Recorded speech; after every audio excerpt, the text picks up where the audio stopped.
sejam bem-vindos. Estamos em mais uma edição do programa Palavras Consoladoras, pelo canal do YouTube, que tratará dos conteúdos da doutrina espírita baseados no Evangelho de Jesus, seus exemplos e seus ensinos. Durante 15 minutos estaremos em sua companhia.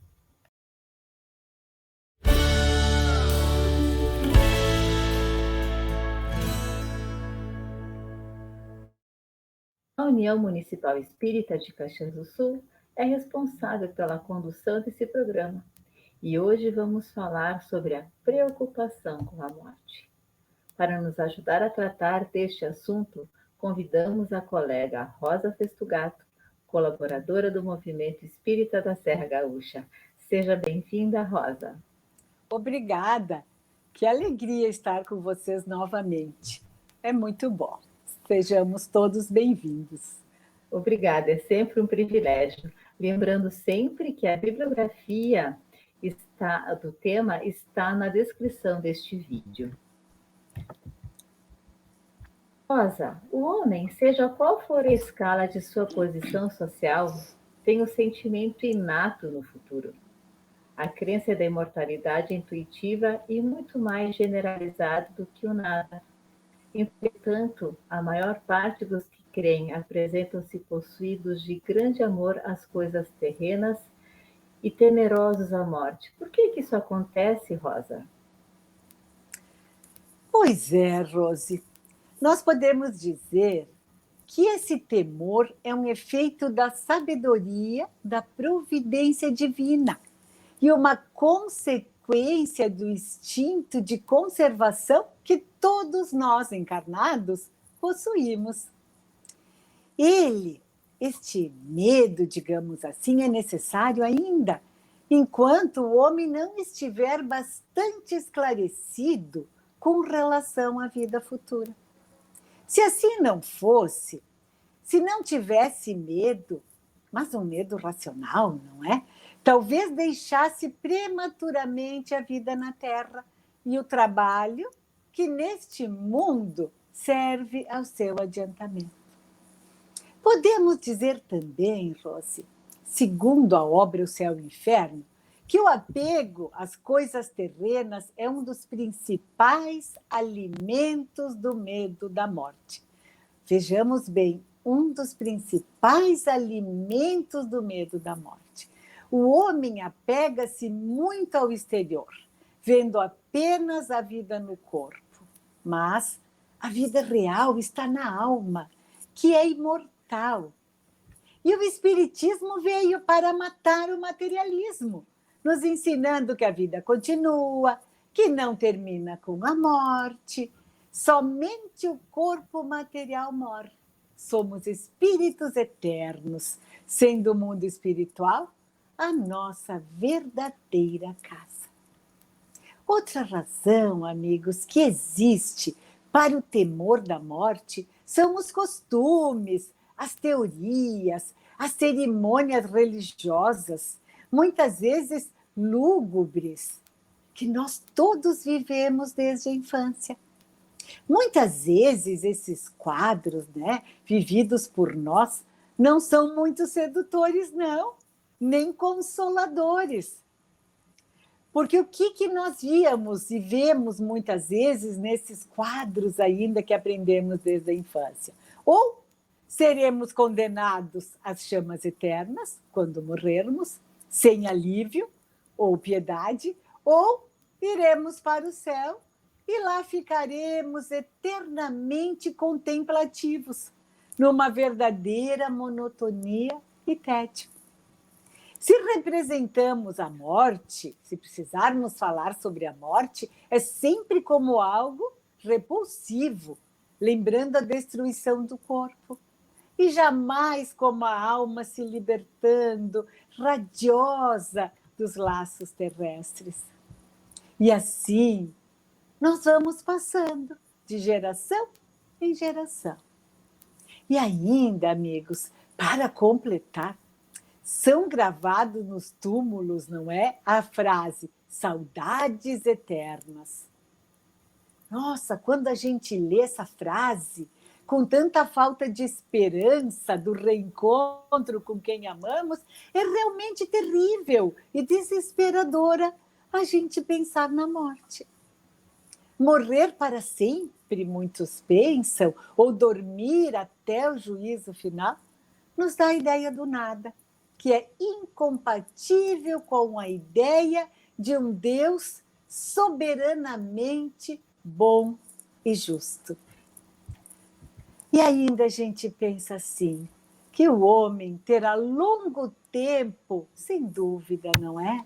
Para se desfazer dos seus preconceitos, de seus atavismos. Mas, à medida que aumente a sua fé e que faça uma compreensão saudável da vida espiritual, não temerá mais a morte. E Jesus nos disse: conhecereis a verdade e a verdade vos libertará. Assim, podemos dizer, né, Rose, que a continuidade, que com o conhecimento da continuidade da vida, o homem se libertará dos falsos dogmas, vencendo os temores exagerados. O que nós podemos dizer assim? Então, em resumo, as pessoas temem a morte porque não têm conhecimento da vida espiritual e pelo apego exagerado que possuem as pessoas, as coisas e a si mesmo. Acho que é isso, amiga querida. Rosa, quanto consolo que a espiritualidade nos traz e como é bom nós podermos estar aqui conversando sobre esse tema e desmistificando tantos tabus, tantos preconceitos e o medo também que a grande da maioria das pessoas possuem. É uma bênção. E a morte, Rosa, nos confere então a certidão das experiências repetidas. Aqui nos adaptamos de vez que cada espírito mais ou menos se transforma naquilo que imagina. É deste modo que ela, a morte, extrai a soma de nosso conteúdo mental, compelindo-nos a viver transitoriamente dentro dele. Rosa, é lícito dizer que a morte é o autoencontro? Rose, vamos conversar assim. Segundo esse texto, né, que tu leste, que é do livro Pensamento e Vida, que nós convidamos a todos para que leiam, porque é muito linda essa obra do Emmanuel. A maioria das criaturas, a maioria de nós, na transição da morte, revê alguns quadros de sua vida. Ou seja, num curto espaço de tempo, nós revemos a nossa existência, como num filme, semelhante àquilo que acontece no nosso sono do dia a dia, no nosso sonho comum. Todos os dias, quando o nosso corpo dorme, o nosso espírito se desdobra, ou seja, se separa, se emancipa do corpo para viver, então, na outra dimensão, na dimensão espiritual. E nessa dimensão, nós encontramos os nossos afins. Então, nós podemos dizer que nós morremos e continuamos sendo conforme vivemos. Esse é o nosso autoencontro. Pois, conforme está no livro Em Paz com a Vida, de Cleto Brutis, ele nos fala de uma forma bem simples, que a morte física não significa uma mudança no campo íntimo. Quer dizer, não ficamos santos porque morremos. Chegaremos lá com a mente voltada para os aspectos positivos ou negativos que marcaram a nossa existência. Quer dizer, chegaremos lá, no outro lado da vida, no mundo espiritual, com as mesmas crenças, com os mesmos princípios morais, mesmo modo de pensar e mesmo modo de sentir a vida.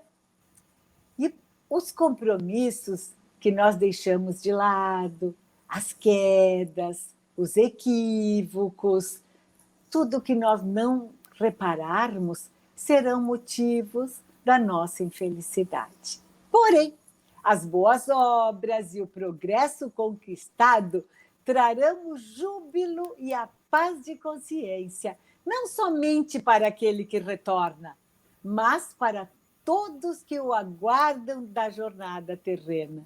Que bom pensar assim, né? E acreditar que seremos bem recebidos do outro lado. Tendo essa certeza, Rosa, é muito importante, porque se nós deixamos amigos aqui, existem amigos também que nos esperam no mundo espiritual. E isso é muito bonito. E isso também, através do conhecimento que tu falas, como é importante, como Jesus mesmo diz, né, que nós temos que plantar a boa semente, né, para que a gente colha um jardim logo ali na frente. E esse jardim, muitas vezes, ele pode estar nos aguardando no mundo espiritual. E isso é consolador também. E vai fazendo toda a diferença para que a gente, ao longo do tempo, vá perdendo o medo. E por que, Rosa, que os espíritas não temem a morte?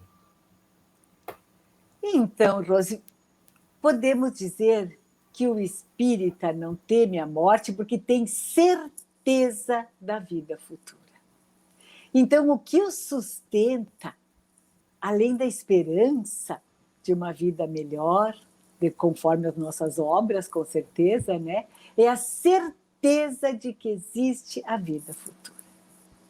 Então, o espírita, ele sabe, porque ele estuda, ele compreende que a vida futura é a continuação da vida presente, em melhores condições. E esperam essa vida futura com a mesma confiança que se espera o nascer do sol depois de uma noite de tempestade. Podemos dizer, para facilitar a nossa compreensão, Rose, que o fenômeno da morte é semelhante a uma viagem. Vamos fazer uma comparação, uma simples comparação. Quando alguém, numa rodoviária ou num aeroporto, vamos fazer de conta que isso representa o mundo material. Então, quando alguém nesse aeroporto, nessa rodoviária, embarca para uma viagem, que vamos dizer que é a morte, os familiares e amigos que ficam, apesar das saudades, desejam ao seu familiar, ao seu amigo, boa viagem. Na cidade do destino, vamos dizer que é o mundo espiritual, alguém estará lhe aguardando e desejando boas-vindas. Então, apesar de ausente, quem partiu não deixou de existir. Poderá comunicar-se com seus familiares, com seus amigos, através do telefone, através da internet, etc., hoje em dia com todas as mídias. E dependendo da necessidade, poderá voltar, poderá retornar. Em semelhante interpretação, aquele que desencarnou não deixou de existir. Poderá se comunicar através da mediunidade ou do sonho. E, se for necessário, retornará ao seio familiar através da reencarnação. Essa é a realidade que o Espiritismo nos apresenta como grande consolador. Quanto maior a preparação durante a encarnação, mais tranquila será a viagem. O que quer dizer isso? Que quanto mais nós nos esforçarmos para domar as más inclinações que temos ainda na renúncia, no desapego, na humildade, podemos desde já antever como será a vida no mundo espiritual. Portanto, não vamos temer a morte, mas o que nós devemos temer? A nossa conduta equivocada e lutar contra as nossas imperfeições. Saibamos bem viver para bem morrer. Simples assim. Num trecho do livro Céu e Inferno, o Espírito Sanson dita, ainda no seu velório, a seguinte mensagem, que vamos ler um trechinho. Não vos atemorize a morte, meus amigos, diz ele. Ela é um estágio da vida, se bem souberdes viver. É uma felicidade se bem a merecerdes e melhor cumprirdes as vossas provações. Repito, diz ele, coragem e boa vontade. Não deis mais do que medíocre valor aos bens terrenos e sereis recompensados. Que linda essa fala de Sanzon, está no céu e inferno. E o testemunho, Rose, de espíritos, né, que já percorreram essa travessia, então, ressalto a importância de viver bem. E o que é viver bem? Boas ações, praticar a caridade, trabalhar contra as nossas imperfeições, conquistando assim amigos e afetos. E através da doutrina espírita aprendemos que a continuidade da vida é o maior estímulo que temos para progredir e não temer a morte. É isso, minha amiga querida, para esse nosso encontro grandioso de sempre. Que maravilha, Rosa, os teus esclarecimentos. Que nós possamos, então, tocar o coração amigo de todos os que nos escutam, para que assim nós trabalhemos todos os dias para essa experiência que todos nós, em momentos diferentes, vamos nos deparar. Que essa semente fique plantada nos nossos corações. Eu te convido às tuas considerações finais para depois nós terminarmos o nosso programa. Então, agradecemos ao convite, agradecemos a todos que estão conosco em qualquer momento, agora ou ao seu tempo, cada um a seu tempo, né? E ficamos muito felizes e abraçamos a cada um com muito carinho, muita ternura e dizemos uma boa semana e até o próximo encontro. Muito obrigada pela tua presença, Rosa. Nos despedimos desejando que as bênçãos do Senhor permaneçam em todos os corações. Foi um privilégio estar em sua companhia. Até o próximo encontro. E se você gostou, curta, comente e compartilha.